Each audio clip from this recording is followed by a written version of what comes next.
Hi everyone, Mary here. So I often get the question, how do you land a work from home position? Like where do you find them? Or if you don't want to work for an employer, tips that can help you secure these kind of work arrangements. And I love this topic because it's something I'm very passionate about. I've lived here in Hawaii for about a decade, and for most of the time living here, I've worked in a work from home or virtual situation. And I've seen it from a few different angles. So I'm happy to share tips with you guys today and things to consider. If you are looking for a work from home position, where can you find them? What kind of employment or work arrangement is it really? And what are some things that you as the worker need to keep in mind? Before we get started, please click below and subscribe so you don't miss out any videos that we do on this topic. I'm probably going to do a few this week, so click subscribe please, as well as the little bell, and you won't miss any of our videos. As I mentioned, I have been in Hawaii since 2010, and for most of the time that I've been here, I've worked from home either for a company or on my own as my own company. So I have some tips and things that you should consider for either situation. And I don't necessarily know that there are a lot of people who've experienced things from both angles, but I'm happy to share my insights and things that you should consider if you're looking, and deciding which option is the best for you. Something that I'm super passionate about because, it allows a lot of freedom to get things done at home, save the environment as well as money. But hopefully with this video, you'll have a good understanding of what opportunities might look like in a work from home situation and decide if it's for you. This video is going to talk about the two major types of work from home employment, and that's working as an employee or W-2 employment, as well as being an independent contractor, independent consultant, freelancer. I know that there are a lot of other opportunities out there that exist. Maybe you're part of a multi-level marketing kind of arrangement, or you have an e-commerce store. I'm not talking about those things, but I'm talking about you, the individual, either looking for a job as an employee or perhaps as an independent contractor or consultant. We're going to talk about these things. People want to land a job that is work from home that is very similar to what they're doing right now if you're gainfully employed. You're probably working for a company, entitled to benefits, paid time off, that sort of thing. The only difference is that now you want to do it from home instead of going into the office every day. A lot of employers offer an option of working from home part-time, maybe a day a week or a few days a month. These are all work from home scenarios for employees. Not too long ago, these jobs were not very popular to find. It wasn't common to land upon these jobs. A lot of times people did have an opportunity to work from home because they already had an existing relationship with their employer and they did a good job. Life happened and they needed some sort of flexibility. So they went to their employers and asked, hey, can I work from home? Nowadays, it's really easy to go online, go to your favorite job board like Indeed or Glassdoor, and do searches for work from home positions that are considered employer W-2 role. You can simply do a keyword search for anything that follows the term, virtual, remote, work from home. I think sometimes people put it in as telecommute or telework. Whatever combination of words, you can find roles more commonly now that offer that setup. And a lot of times it's on a full-time basis. Just jump online and do searches for that, and that should be fine. You can also search by location, and a lot of times you can search either just by the country, like United States, US, all locations. Some job boards I know actually have it as like remote or virtual as a location. So you want to look for those things as you're doing your search, and many things will pop up. If you're in a job right now that is office-based and you really want to do it from home and wonder if you can find it online, you can. Just do a search for those terms or sort by location. You'll find a lot that's out there.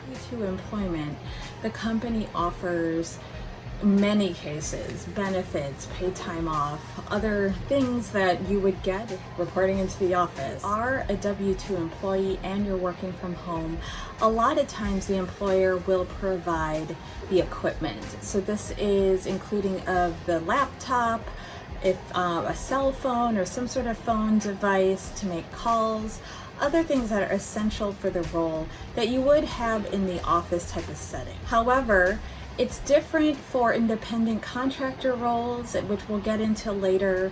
You don't always get that kind of benefit or equipment sent to you, but it's very common for W-2 roles that the companies that are hiring for them will provide that. They'll also reimburse in some cases, some of your utilities towards electricity or internet, but it does vary to company.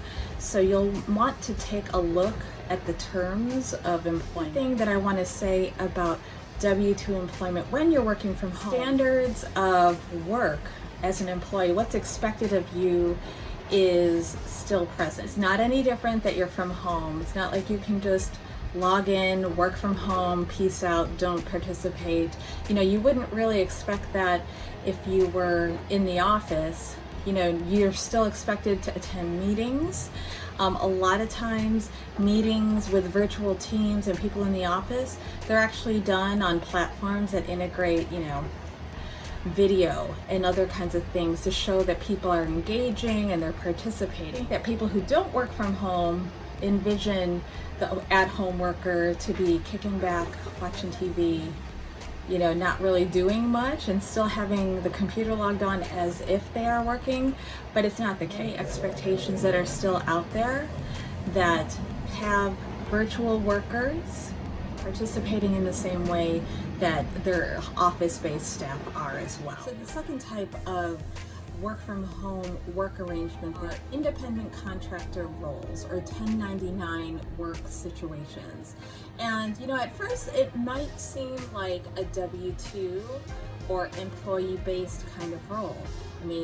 A top name company might be saying, hey, we're hiring customer service agent. You'll start noticing after reading the job descriptions some things that might get you wondering if this is truly like a W-2 based position. So some of the things that might have you wondering or questioning if it is or not, you'll probably see somewhere in the language that there's no benefits offered to you. Also, too, there might be a limitation of hours worked.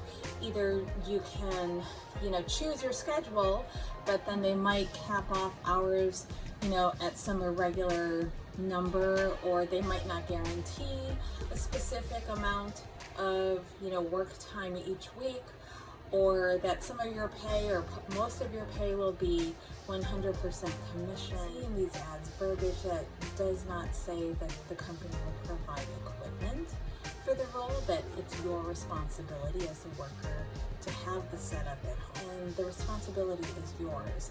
That's another true sign that this is likely a 1099. Work arrangements are not bad because 1099 contract arrangements offer flexibility and a sense of independence to a degree. So you can pick your hours usually, or the shifts, days of the week that you want to work. You can pick and decide how often you'd like to work, how many hours, as well as put yourself out there on the open market in some cases where you're not necessarily restricted to working just for one company. It's not always the case, but many people who have that status of a 1099 independent contractor, they are not necessarily bound to just one company. You'll want to check out the language in your agreement when you do decide to work for a company, of course, but these are some very common traits. So there is a sense of autonomy when you are a 1099. A lot of that is also your own responsibility. You're not necessarily going to we're going to do our performance reviews, or you're welcome to attend the company party, and a lot of the things that build culture when you're an employee of a company. Find 1099 employment online as well, in the same place as regular W-2 employment situations. So on Glassdoor, Indeed, certainly you can find that. But you'll definitely want to read the job descriptions, really closely and see if these roles might be falling into one category versus the other based off of what we've discussed so far. However, there are some specific sites that are out there that are fantastic, that flag work from home roles. Share those links below. I really like and I think are great resources are Rat Race Rebellion. There's also a list by the Work at Home Wife that's really good.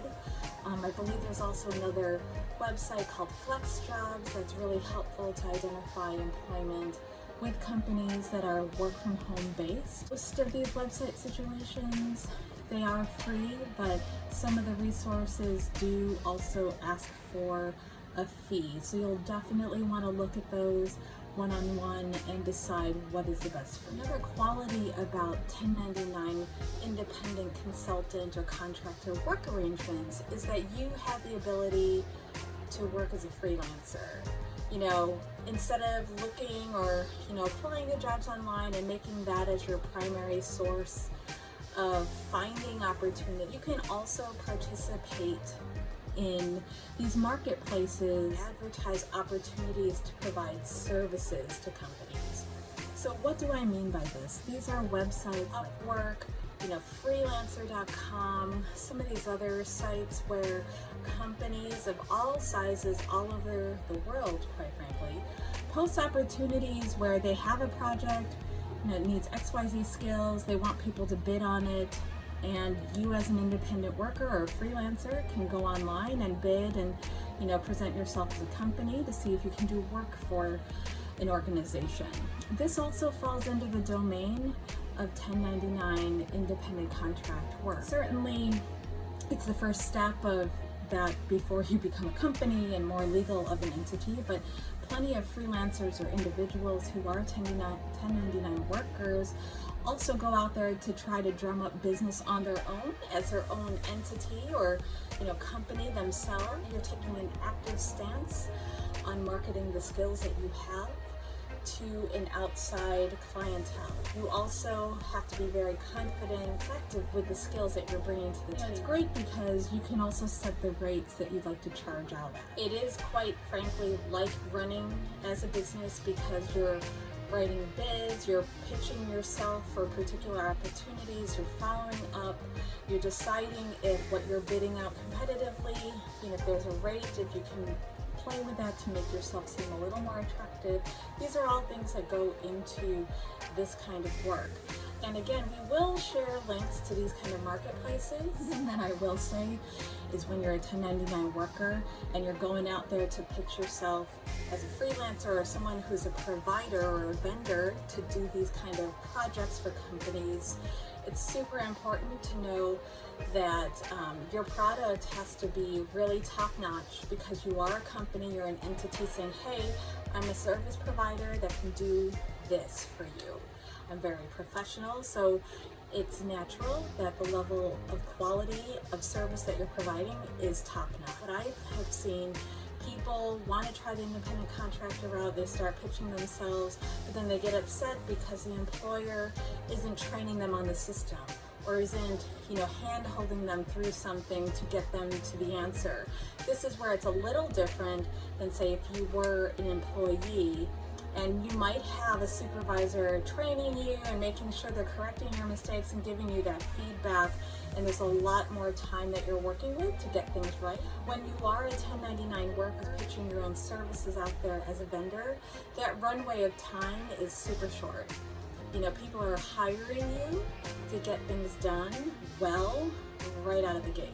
So a lot of times you'll see that those who have a lot of experience in a particular area that are confident that they can figure it out and deliver a great service to a company do really well. So it's not a training ground period by any means that sometimes you'll see with W-2 employment situations, so be aware of that. Certainly we are going to do more videos this week on this topic of work from home. We're going to follow up on both of these employee arrangements in depth and give you pointers on things that you should consider.